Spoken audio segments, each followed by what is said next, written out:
Now you have to be pretty careful when skinning a skunk because those scent glands are right there and you don't want to nick them with your knife or it will be a stinky, smelly mess. This skunk has already let out some of its spray. It smells pretty bad. If you catch a skunk in a live animal trap and you want to dispatch it, don't shoot it in the head. Shoot it in the heart or the lungs. I found that like 99% of the time when you shoot it in the head, it still releases that scent. And since this trap crushed it in the head, it had time to release some of that scent as well. So this is stinkier than normal. What I'm going to do is I'm going to carefully cut from one foot to the other, making sure not to nick those scent glands. Some people actually save the scent glands to use in a cover scent for traps. So the scent is actually worth money, and the fur is not worth that much money, but I'm not interested in either of those. I'm interested in the meat and the fat. So I'm going to start cutting with my Steve Miller knife and show you how I'm going to do that without getting those scent glands ruptured and getting that essence of skunk everywhere.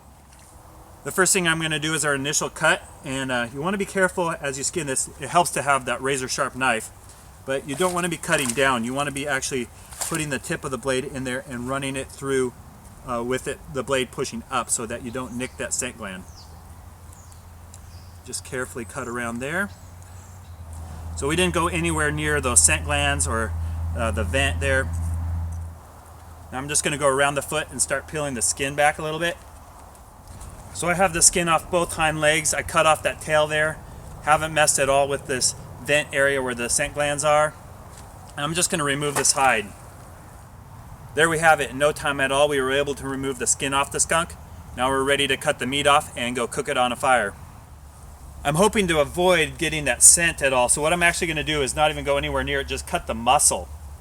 I am losing some meat, but in this case, I think that's okay.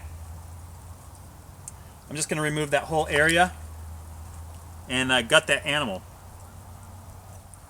What I've done here is I've separated the whole pelvis from the thighs, and I'm just going to cut that out along with all the guts.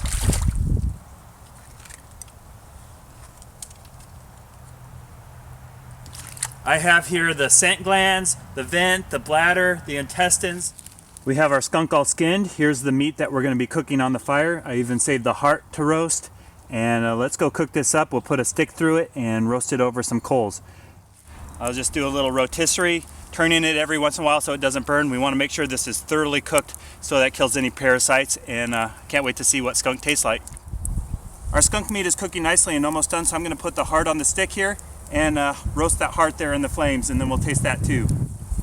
Cooking skunk heart is just like roasting marshmallows, just over the flame, make sure it doesn't burn. My skunk meat is done cooking on the fire. I have the heart all roasted, and here's the rest of the meat. I'm going to cut off a piece and give it a taste. Bear Grylls, when he tried skunk meat, he said it tasted like a steak covered in dog feces. So we'll see if it really tastes that bad, and I'll give you my thoughts on what skunk meat actually tastes like. So I'm going to start with my roasted skunk heart. I'm going to pop it off the stick. It tastes just like meat.